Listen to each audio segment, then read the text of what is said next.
Ya pemirsa, Indonesia berada di peringkat teratas dalam daftar negara terindah di dunia. Hal ini disebarluaskan Forbes dalam laman pemberitaannya pada 22 Februari 2022 dari studi situs money.co.uk. Dan menduduki peringkat nomor 1, Indonesia memperoleh skor keindahan alam sebesar 7,7 dari 10. Ya, Indonesia adalah rumah bagi lebih dari 17.000 pulau, serta sejumlah atraksi alam yang juga turut mendorong Indonesia ke urutan teratas, termasuk Taman Nasional Komodo, hutan tropis nan rindang Sumatera, dan Kalimantan yang merupakan rumah bagi hewan endemik seperti orangutan. Namun apakah fakta ini berbanding lurus dengan jumlah kunjungan turis yang datang ke Indonesia? Selengkapnya kita bahas dalam Indonesia, Negeri Indah, tapi pariwisatanya kalah. Meski ditempatkan sebagai negara terindah di dunia, ternyata soal kunjungan wisatawan mancanegara, Indonesia kalah telak dari negara-negara tetangganya. Memang pandemi COVID-19 yang masuk ke Indonesia pada 2020 lalu memukul sektor pariwisata teramat dalam.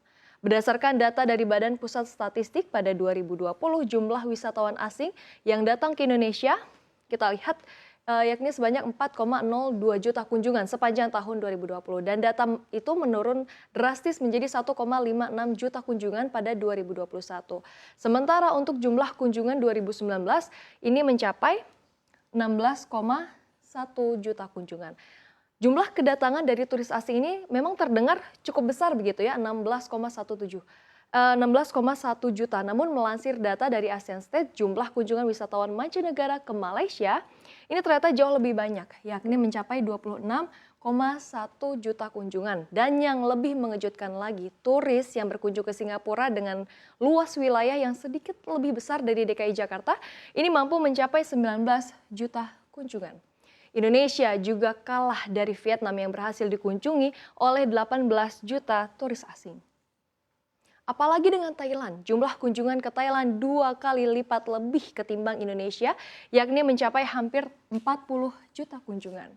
Ironi ya, dinobatkan sebagai negara terindah tetapi seakan-akan dicuekin dengan sedikitnya jumlah kunjungan dari turis mancanegara. Kita lihat penyebabnya. Ya, nah, dalam rapat koordinasi nasional percepatan pengembangan 5 destinasi super prioritas, Menteri Koordinator Bidang Kemaritiman dan Investasi Luhut Binsar Panjaitan menjelaskan nih bahwa destinasi wisata di Indonesia ini kurang menjual karena banyak hal. Seperti salah satunya adalah masalah infrastruktur. Masalah infrastruktur ini harus menjadi fokus ya, lalu juga ramah tamahan, lalu juga dari segi belanja. Banyak loh yang ternyata sampai membuka just tip atau jasa titip belanja di Thailand. Dan juga dari sisi kebudayaan. Wah, ini agak aneh kalau misalnya dari sisi kebudayaan Indonesia kalah gitu ya. Bahkan Luhut mengatakan dari segi alam petualangan, Thailand nggak mungkin lebih indah dari kita. Tapi kita kurang jual saja. Memang ya, Indonesia memiliki sejumlah kompetitor nih di kawasan Asia Tenggara. Namun Luhut menegaskan harusnya Indonesia bisa adu tanding dan bahkan bisa memenangkannya. Ia juga mengaku telah menyaksikan sendiri destinasi di Labuan Bajo, Mandalika, Bali, dan Danau Toba. Dan bahkan mengatakan bahwa destinasi-destinasi tersebut tidak ada lawan. Sementara untuk soal kondusivitas keamanan negara ini juga tak luput dari perhatian. Nah, ini kan wisatawan asing juga tentunya menilai ya, melihat-lihat terlebih dahulu nih mana negara yang aman untuk disinggahi.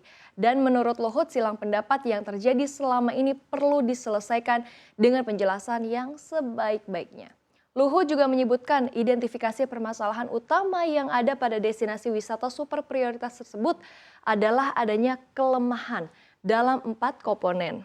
Yang pertama adalah atraksi, aksesibilitas, lalu juga amenitas dan akselerasi fasilitas. Nah, inilah yang menjadi kelemahan. Lalu seperti apa ya saat ini kondisi sektor pariwisata terkini? Ya, kita lihat kondisi sektor pariwisata Indonesia nampaknya diperparah setelah rapat paripurna Dewan Perwakilan Rakyat Republik Indonesia mengesahkan Undang-Undang UU KUHP. Pasalnya, dalam salah satu pasal di UU tersebut ada yang mengatur soal perzinahan, meskipun menjadi delik aduan yang artinya adalah hanya orang-orang terkait saja yang berhak untuk mengadukan perzinahan kepada pihak kepolisian, seperti orang tua dan pasangan sah. Namun masih banyak nih yang salah kaprah dengan undang-undang tersebut dan dikhawatirkan bakal berdampak pada pembatalan wisman yang masuk ke Indonesia.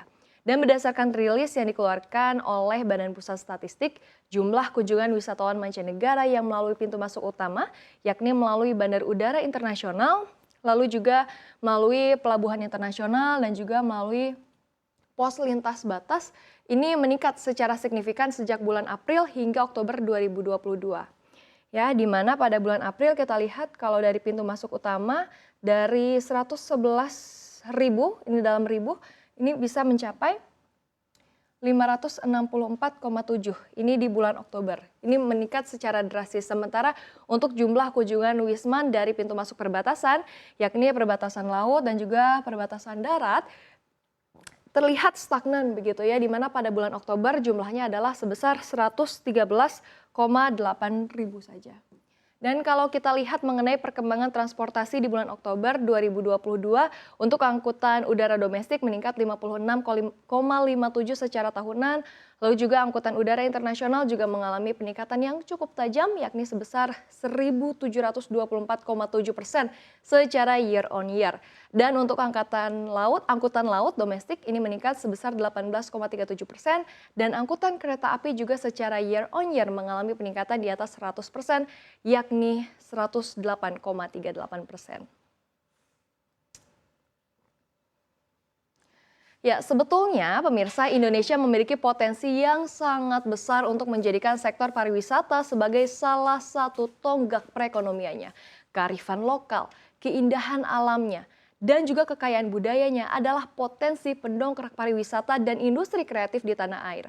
Pengembangan objek wisata yang melekatkan identitas NKRI adalah keunikan yang menjadi bagian penting untuk menghidupkan atau mendongkrak wisata Indonesia.